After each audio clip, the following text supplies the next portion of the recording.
Alright guys, so we're back with another video today. So today we are going to change this water valve for this top load LG washer. So just to start off, I do want to apologize for these bad angles. I already ordered my tripod, so don't worry guys, these bad angles are not going to be forever. So right now all I'm doing is going into the back. You're going to see two Phillips screws on the top panel. You're going to want to remove that. And as soon as you remove those two screws, just kind of get a flat blade and start prying that panel right off.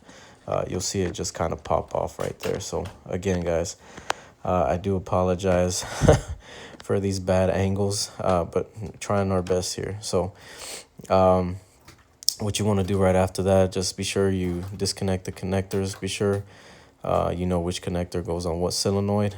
And there will be two black hoses connected to the water valve. Just buy some clamps, just get like a pair of needle nose or pliers, and just be sure to take those off. And remember guys, always, well, for the most part, disconnect your appliance so you don't get shocked. And when you're changing a water valve, be sure that you turn off the water valves at the wall.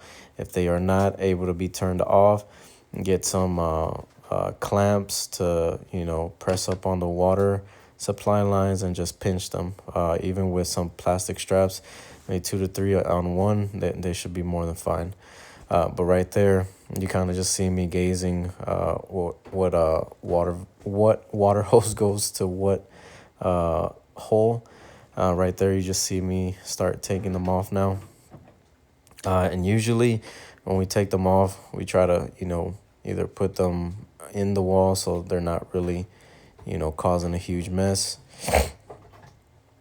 Or sometimes I just attach them to the new one and just kind of tighten them by hand and just leave the new water valve hanging until I remove the old one. And that way you don't get that little residual water that starts to kind of drip all over the place. It's really up to you guys. But, you can't really see what I'm doing, but that's the water valve. And usually it only has, I believe, about 3 to 4 Phillips screws. It's one on each side and one in the middle.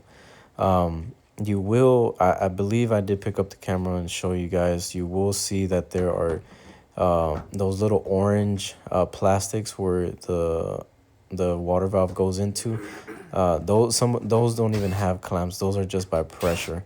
So you'll see right now how I install this water valve and kind of push it at the same time while I'm screwing it, just to be sure that enough pressure is going towards the towards the washer, where, when water starts to come through, it's not going to leak. And right there, you see me getting that flat blade, just trying to pry off those black hoses that go onto the actual water valve themselves. Be sure you just be careful and don't rip them.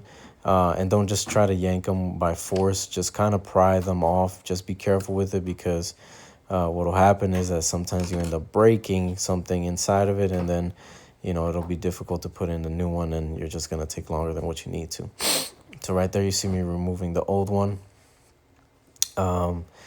And what else? So also remember, like I always tell you guys, just be sure to always take pictures of what you're doing, and don't connect something where it's not supposed to, because you're going to short something out.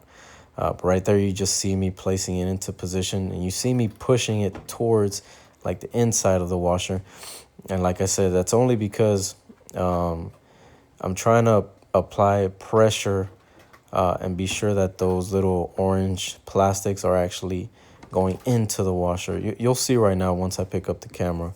And like I said, guys, I'm sorry for these bad angles, but I have no clue where I might have left my tripod. But you see, I'm screwing down the Phillips screw, and I'm pushing the water valve towards the washer, applying more pressure as soon as I screw in that screw. So that's 1, 2, and I believe there's one in the middle. So a total of 3 Phillips screws.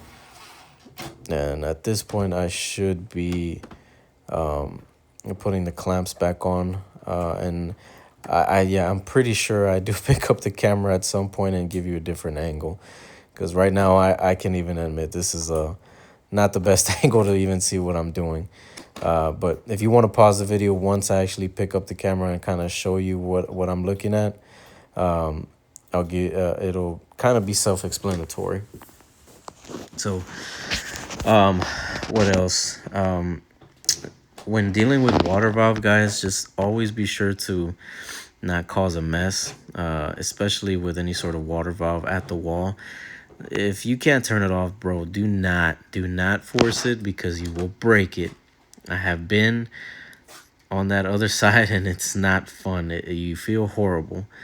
But anyways, I think the reason why we were changing out this water valve is because it was actually leaking. So once it leaks into the washer, and it's not going to wash properly for the most part on certain cycles. And even then, when it's done, say for example you did a load and then you don't do another load by 2 days later, you'll see that washer, it'll be a little bit full, not a lot, not even halfway, but you'll see a puddle down there. So as you can see, right now I'm just about to test it. I'm not sure. You can really put it on any cycle you want, either speed wash or normal wash, it doesn't matter. But at this point, I'm just going to test it open. And you see those are the orange plastics right there where my finger's touching. Those need to be really pushed in, so when water starts to come into that water valve, it doesn't start to drip. Because trust me, man, when I put some of these at the very beginning, when I started this journey of mine in the appliance world, some of these would always drip on me. But just be sure when you put in the water valve into the position that it's in, just kind of make a pushing motion towards that little casing where you see those plastics going into that hole. And that way you kind of avoid any sort of leaks. So right now, like I said, we're just kind of running through the motions, being sure that and put it on warm water, because that way you get both hot and cold for a good amount of time. And it's actually kind of going through the whole water valve itself, all the solenoids, and it's basically going through a pressurized test, because we just barely put in this part. But just be sure that you kind of check that nothing's leaking, nothing's going on with this besides just everything is going well. But yeah, that's really all there is to it, to this sort of repair. There's nothing really else that you could probably do on these, but I will tell you,